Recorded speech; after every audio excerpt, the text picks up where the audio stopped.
दिल्ली के एक घर में रहते थे। राहुल के दादा दादी दिल्ली के बाहर रामगढ़ नाम के गांव में रहते थे। वो अक्सर राहुल और उसकी पत्नी सविता को गांव आने के लिए फोन करते रहते थे, पर राहुल काम की वजह से कभी उनसे मिलने गांव नहीं जा पाता था। एक दिन गांव में राहुल की दादी की तबीयत बहुत खराब हो जाती है। राहुल को फोन करके बुला लो, मुझे उसकी बहुत याद आ रही है। हाँ, मैं अभी राहुल को फोन करता हूँ। राहुल के दादाजी राहुल को फोन करते हैं। बेटा राहुल, तेरी दादी की तबीयत बहुत खराब है। वो बस तुझे ही याद कर रही है। लो, उनसे बात करो बेटा। बेटा राहुल, हमने बचपन में तुझे देखा था जब तू गांव आया करता था, पर उसके बाद ना हम कभी शहर आए और ना तू कभी गांव आया। तेरे माँ बाप तो इस दुनिया में रहे नहीं। अब तो हमारा जो है तू ही है। अब हमारी थोड़ी सी जिंदगी बची है, इसलिए हमारे मरने से पहले एक बार अपने बूढ़े दादा दादी से मिलने आ जा। ऐसे मत बोलो दादी जी, हम हमेशा आपको याद करते हैं। आपके साथ बिताया हुआ बचपन मैं कैसे भूल सकता हूँ। माँ बाप के बाद अब आप दोनों ही तो हो। आप चिंता मत करो, मैं आज ही ऑफिस का सारा काम करके रात को गांव के लिए निकलता हूँ। ठीक है बेटा। राहुल सविता को दादी की तबीयत के बारे में बताता है। आपको जाना चाहिए, मैं तो अपनी प्रेगनेंसी के चक्कर में सफर नहीं कर सकती, पर आप तो जा ही सकते हो। हाँ सविता, मैं सोच रहा हूँ कि आज रात को ऑफिस से सीधा गांव चला जाऊँ। हाँ, ये सही रहेगा। राहुल ऑफिस चला जाता है, पर ऑफिस में काम करते करते उसे बहुत देर हो जाती है।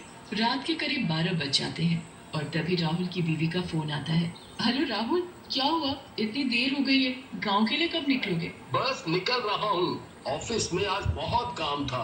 ठीक है, आप ध्यान रखना और गांव पहुंचकर फोन करना। राहुल ऑफिस से निकलकर अपनी बाइक स्टार्ट करता है और गांव के लिए निकल पड़ता है। राहुल करीब 10 किलोमीटर ही आगे निकला होता है कि तभी उसकी बाइक बंद हो जाती है।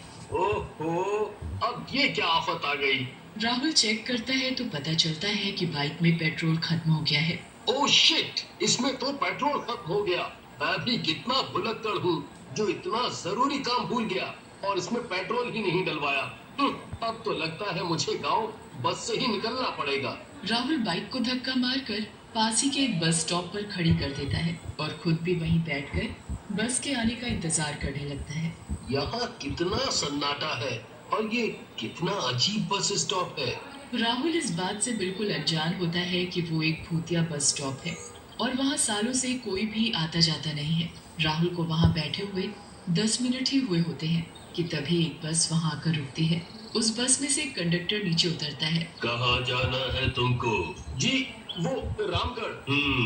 वहीं जा रहे हैं, आकर बैठ जाओ। पर मेरी बाइक यहाँ खड़ी है, इसमें पेट्रोल खत्म हो गया था, इसलिए मुझे यहाँ खड़ा करना पड़ा। पर मैं इसे ऐसे यहाँ छोड़कर नहीं जा सकता, तो क्या इसे ऊपर रख सकते हो?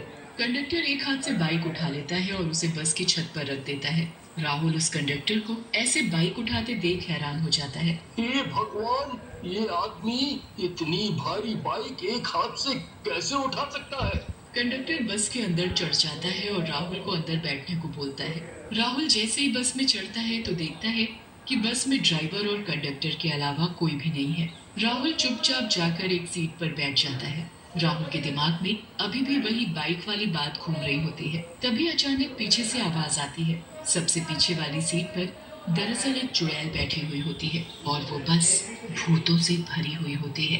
भैया, जरा बस को रोक दो, मेरा स्टॉप आ गया है। जब मैं इस बस में चढ़ा था तब तो यहाँ कोई भी नहीं था, तो ये पीछे से किसकी आवाज आई?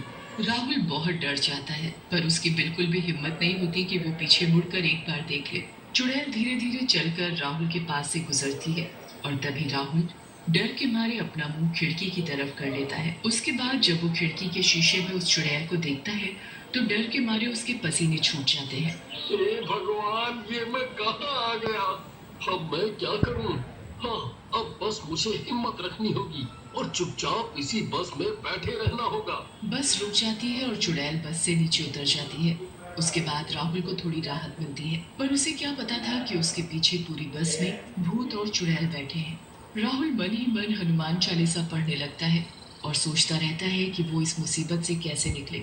राहुल आंखें बंद करके बैठ जाता है, पर तभी पीछे से एक भूत उसके कंधे पर अपना हाथ रख देता है। राहुल की झट से आंख खुल जाती है। वो अपने कंधे पर एक हाथ देखता है जिसके बड़े बड़े नाखून होते हैं। अरे भाई, क्या थारे पास बीड़ी मिलेगी? राहुल और ज्यादा डर जाता है और एक बार भी पीछे मुड़कर नहीं देखता कि किसने उसके ऊपर हाथ रखा हुआ है। हे भगवान, मुझे बचा लो। क्या हो गया भाई? तेने जवाब ना दिया है? एक बार जरा पीछे न मुड़कर तो देख ले। नहीं नहीं, मेरे पास कोई बीड़ी नहीं है। अच्छा, तो अब मैं क्या पीऊंगा? थारा खून। राहुल अपने कंधे पर रखे उस भूत के हाथ को हटाने ही वाला होता है कि तभी वो हाथ अचानक खुद ही गायब हो जाता है। राहुल फिर ड्राइवर को आवाज देता है। अरे भाई साहब, ये रामगढ़ कितनी देर में आएगा? जब इस बस की सारी सवारी उतर जाएंगी तब तुम्हारे रामगढ़ का बस स्टॉप भी आ जाएगा। आखिर कौन और कितनी सवारी है इस बस में? मैं जब बैठा था तब तो यहाँ कोई भी नहीं था। और ये ड्राइवर ऐसी बातें क्यों कर रहा है जैसे इसे सब पता है? कहीं ये भी तो कोई भूत नहीं है?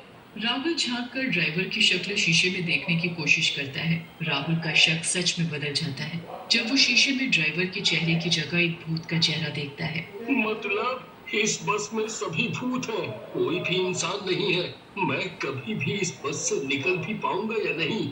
एक काम करता हूँ, सविता को फोन करके उससे मदद मांगता हूँ।